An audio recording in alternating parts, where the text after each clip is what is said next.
এগুলো কি পূজা?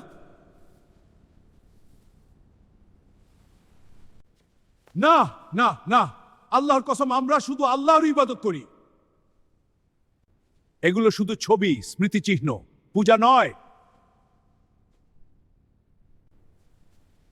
এদের দেখলে ভালো কাজ করতে ইচ্ছা করে।